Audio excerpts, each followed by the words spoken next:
Всем привет! Посетив культурный город Питер, мы направляемся в Черногорию. Еще зимой мы забронировали трехкомнатную квартиру в маленьком городке Тивот на берегу Которского залива Адриатического моря. Это наше первое путешествие в эту страну и моя вторая заграничная поездка. Ну вот, мы и добрались до аэропорта Внуково, из которого и начнется наше путешествие в эту страну. Осталось только зарегистрироваться, сдать багаж, пару часов и опять пройти на посадку. Настюшка, тут все. Дверь закрыли на замок.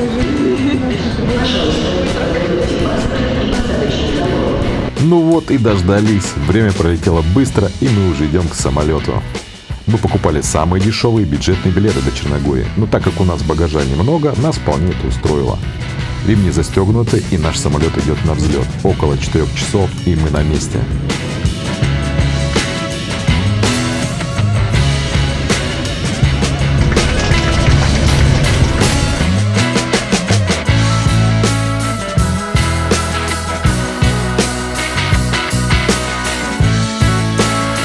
Вот они, на Тиватской земле.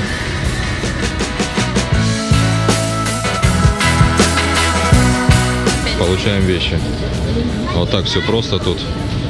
Аэропорт. Нет на плечах 5 кг. Аэропорт не супер крутой. Все, прибыли мы. Тиват. Ну что, говорит, понятен язык. Я говорю, давай, вот тебе что, зря работа за тебя платила курс? Ну я тебе сказал, он сказал, подожди 2 минуты там. 2 минут. Ну вот мы добрались до отельчика в Тивате. Балкончик у нас тут неплохой.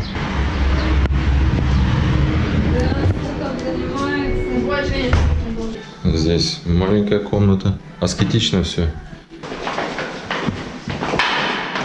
Наш дом. Где мы живем? Это мы идем. Речка Говнотечка. Китская чернушка. Гуляем по Тивату. Вон мужик пузо чешет. Увидел нас и пошел дальше. Это Ира вся в блестящей кофточке тут такая. Вон рыба. Рыба.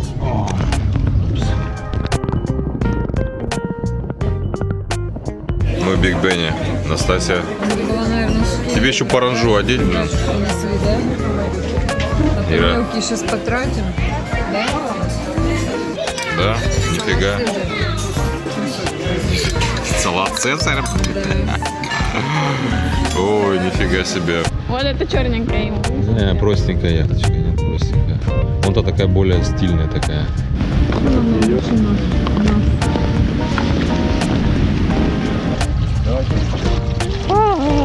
Мне жарко. Вода теплая. Вот, вообще просто удочку кидать, да зачем? Yes. Вон Женька, этот сноуборд. Мы даже подумали, что это подтока.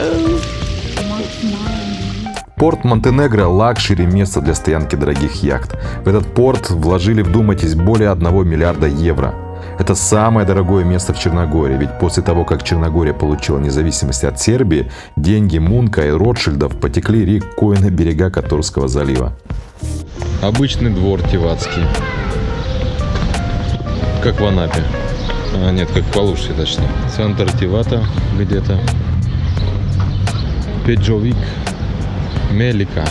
Тодорович. Рояль. Тут казино работает вовсю. Что-то нет такого, что прям что-то там. Вывески какие-то. Супермаркеты здоровенные. А, ну это надо в Будву ехать. Супермаркет Франца. Франка.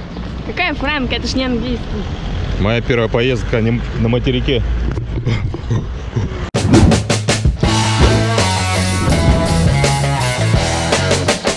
Посетив местный супермаркет, мы направились на арендованные тачки, которые нам любезно предоставил владелец квартиры за 2000 рублей в день, в самый популярный город-курорт Будва.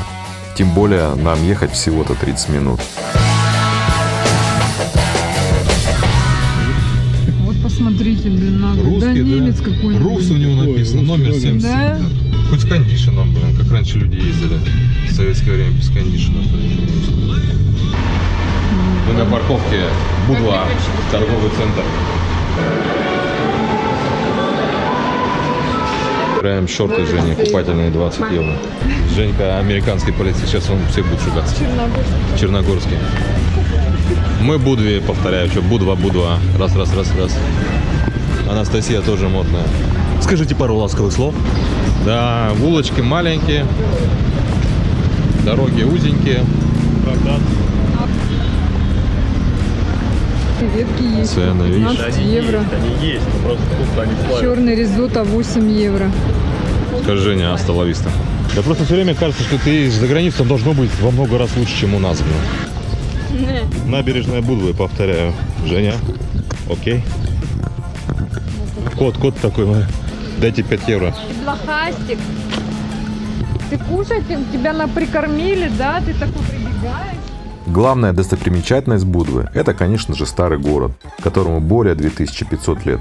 За крепостными стенами вовсю бурлит жизнь. В домах живут горожане и гуляют туристы. Хоть город и старинный, но используется по прямому назначению. Гуляем просто по улице старого города. А, это улица старого города? Вот какие узенькие. О, смотри, туда можно пойти. Почта. Вот это еще круче, чем в Адлере настроено. Уютные улочки скрыты от палящего солнца. Очень комфортно по ним, конечно, гулять. Много магазинчиков, ресторанов и отелей. А еще здесь есть пляж. Но мы забыли взять плавки. Ну, кроме Жени, конечно. Ведь ему мы купили в супермаркете за 20 евро.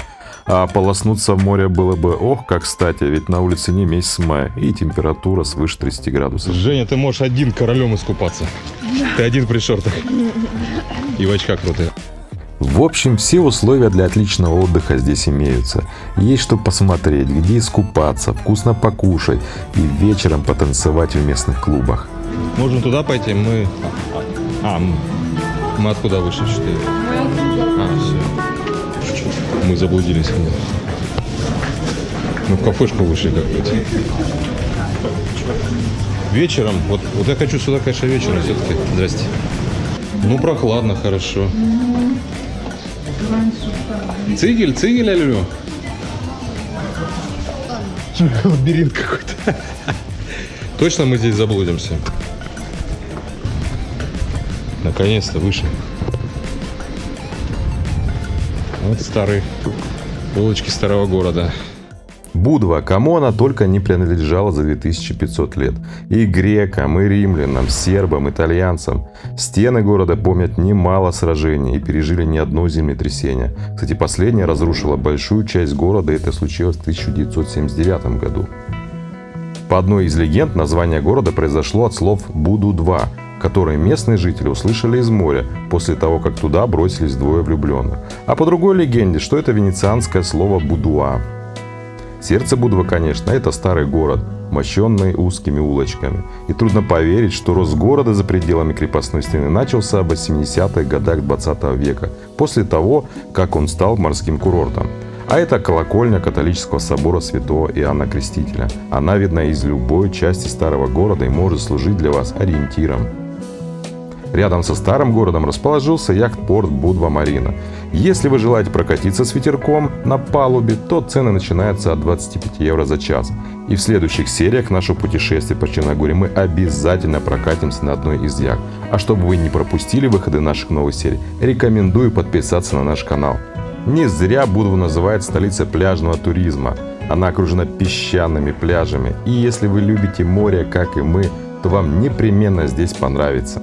Ну а мы, изрядно проголодавшись после прогулки по старому городу, решили отведать блюда местной кухни и, конечно же, попробовать устриц. В ресторане у Бала набрали морепродуктов, устрицы, гадость какая.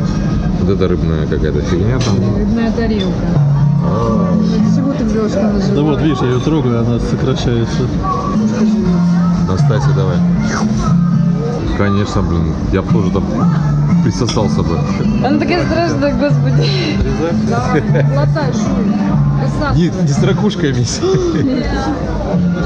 Яхта 100 час, 500 день, плюс бензин. 1 час, Настя, 30 евро, 25 евро. Сколько здесь котов, все они стройные, с вытянутыми мордашками, а некоторые стерегут туристов в ресторане и давят на жалость, мол, смотри, какой я тощий, угости-ка вкусняшками со стола, да? Ну а мы, перекусив немного и зафрахтовав яхту на ближайший день, решили еще раз немного прогуляться по старому городу. Ну, тем более солнце уже не так сильно жарит и можно более детально рассмотреть достопримечательности старого города.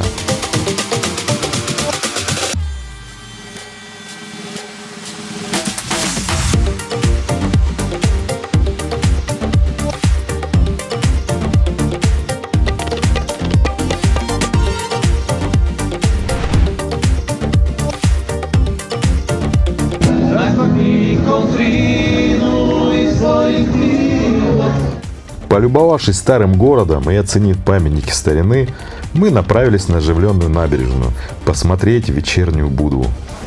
Сколько она стоит? Она там, наверное, должна. 2,50? 3,50 шаурма. Черногорская шаурма. Вот такой лепешкой, она туда засыпана всякой хренью. Блин, 3,50. 3,50, да. Ой, я думаю, что она такая. 200.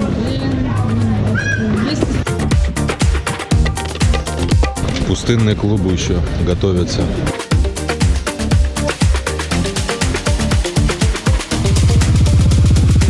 Солнце закатилось за горы, и Будва поменяла свой облик. Заиграли огнями аттракционы, склоны гор осветила россыпь окон жилых домов. Нажарившись на пляже, люди охотно хлынули на набережную и заполонили узкие тротуары. Рестораны уютно расположили свои столики возле воды, и уставшие после солнцепека туристы охотно наслаждались местными деликатесами и вечерней прохладой. А футбольные болельщики, ну и просто неравнодушные к футболу люди, сосредоточенно наблюдали за чемпионатом мира в уютных ресторанчиках. Как же уютно расположиться в ресторане прямо возле берега, наблюдая на отражение огней в воде. Ну, а мы еще раз решили немного прогуляться в старом городе и поехать домой. Но на пути к старому городу продавали морские деликатесы, и дочка решила на дорожку отведать местную устрицу. Хотя, по мне, вкусной едой это не назовешь, она скользкая и на вид непривлекательная.